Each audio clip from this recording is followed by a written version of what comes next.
I tried Animal Crossing's most difficult island theme, Elegant Core.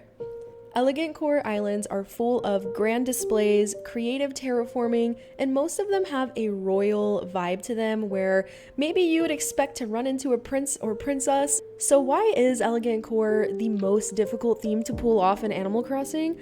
Well, we're gonna find out in today's video as I research this island theme and even try to build my very own Elegant Core island. So be sure to subscribe if you want to see more videos like this and stick around till the end to see how my island turned out. First, I needed to figure out what Elegant Core was. I kind of just threw it into this island theme poll a few weeks ago because I couldn't think of a fourth option to include. I was totally not expecting Elegant Core to be the clear winner of that poll. So here we are on Pinterest investigating and trying to figure out what exactly Elegant Core is. There aren't as many Elegant Core inspo photos or design codes on Pinterest as there are for other themes like cottagecore or kidcore, and I don't think it's because the theme isn't as popular or as well liked. I think it's genuinely because it's so intimidating, so people just don't give it a try. I mean, look at this insane terraforming. That must have taken this creator hours and not to mention so much patience. So what makes an island Elegant Core? Well, here are some of the key elements that I noticed all of the Elegant Core islands had. Starting with the common items. Grand, large items such as statues, archways, castle items, fountains, and more. Shrubs, lots of shrubs. Fencing, especially the iron fencing and the hedges. Flowers, of course. Artistic items like paintings, statues, and instruments, and butterflies. I saw lots of butterflies. Now for the general island style, Elegant Core islands were very symmetrical. These islands were also more structured, but not quite industrialized city style, but they definitely had more structure than some of the more natural themes like cottagecore or springcore.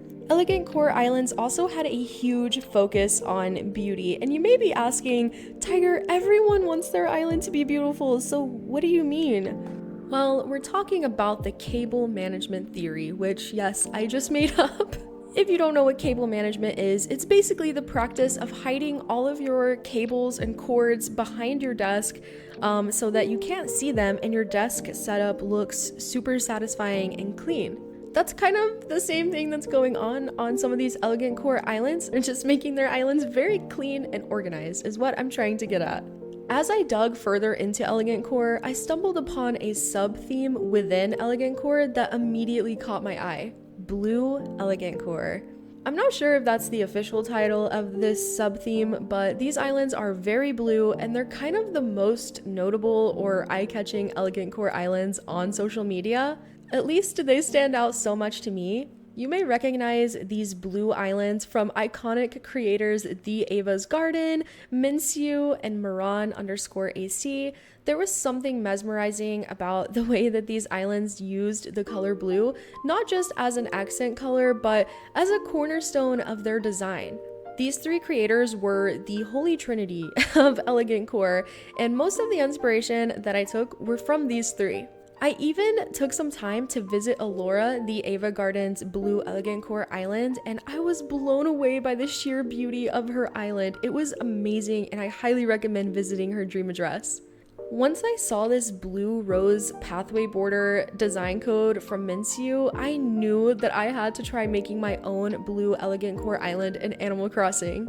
So, welcome to Charm, my new Animal Crossing island. We'll be transforming Charm from a barren, empty wasteland into an epic blue Elegant Core getaway. Starting with the island's entrance. I wanted to create a sort of outside woodsy area that leads to some sort of gate or something where you can enter Charm. So basically, I'm turning my entrance into a walkway that leads to a more grand entrance, if that makes any sense at all. I started with this really nice dirt pathway that has little yellow flowers around it, and I formed a circular shape with it. I wanted to have some sort of centerpiece in the middle of the circle, so I left a gap and I surrounded the path with cedar and hardwood trees, and of course, I'll be using shrubs on this island. I'll be using the blue hydrangea bushes, And for the flowers, I'll be using white tulips, green mums, my favorite, and white roses. I wanted this entrance to be a little bit more casual and cozy because it's meant to feel like you're outside of the island, and then once you pass through the gateway that I'm going to build, then you'll actually enter the grand, beautiful, elegant core island. But of course, I still want an elegant feel to this space, so I used 2 of the beautiful statues, some shrubs, and some blue hyacinth flowers to really elevate the centerpiece of this build. And using the castle gate and castle wall items, I created the little gateway into the island. As I mentioned before, one thing that I noticed that seemed to be appearing in every elegant core build that I saw was symmetry. With terraforming and with items, with shrubs and flowers, most of these builds and islands really harnessed that satisfying feeling of a symmetrical space. Having all of this symmetry makes this island theme even harder to accomplish, in my opinion, because Tom Nook does not make it easy for you in New Horizons. I mean, have you tried centering a bridge with the plaza or any of the buildings? As you can see, I was definitely struggling with the symmetry. I wanted visitors to pass through this gateway at Charm's entrance and go up an incline and just be transported into an awesome elegant core island, but I just couldn't quite get that incline centered with the castle gate item, and I felt like this was throwing off the entire build. To save myself my own sanity, I decided to work at what I knew I was good at, a more natural area to the side of my entrance. If you've seen any of my past islands, you'll know that I love to embrace nature in my designs, and my islands are usually more natural than city-like. To keep up with the grand elegant theme, I decided to do a little star-shaped pond with a quaint painting spot.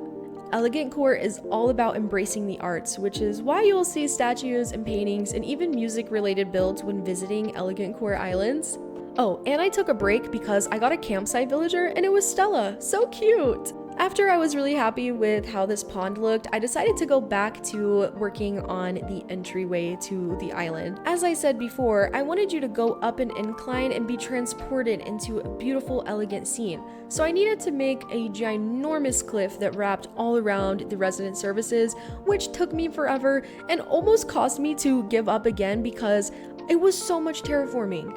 It took so many hours and so many days, and I was terraforming so much and all hope was almost lost, but finally, it was done. So now it was time to decorate. Using the arch tile pathway and the custom border design that I downloaded earlier, I laid out the road. Using more bushes and more flowers, I spruced up the sides and I tried to practice symmetry, so whatever I did on one side, I replicated on the other.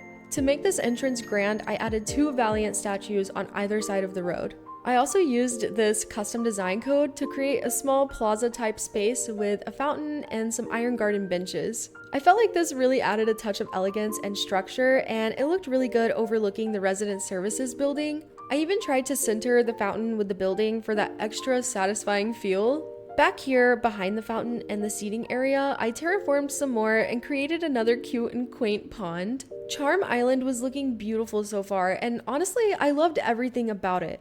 Almost. The gate at the first entrance was still asymmetrical, and so was this little park clock decoration that I tried to make. I needed to fix this, or else I was just not gonna be satisfied with my elegant core island. Luckily, I must have been just like head empty, zero thoughts before, because all I had to do was slightly move everything over 1 block to the right and make a few small tweaks. Now Charm's entrance was perfect. Here's the final walkthrough of the areas that we built on Charm today. Let me know how you think I did with the elegant core theme, and do you want to see me continue creating Charm, or should I try a different theme next? Comment down below. Thanks so much for watching this deep dive into the hardest theme in Animal Crossing. If you'd like to see more videos like this, be sure to subscribe and give this video a like. It would help my channel so much. A special thanks to our channel members. You are all amazing. I couldn't do it without you. And if you haven't seen me in a long time, hello, it's great to see you again. Yes, I have returned to YouTube. I am streaming every Sunday, Tuesday, and Thursday. You can check out my community tab to stay up to date. Thanks so much for having me back. I can't wait to make some more Animal Crossing videos for you. See you next time.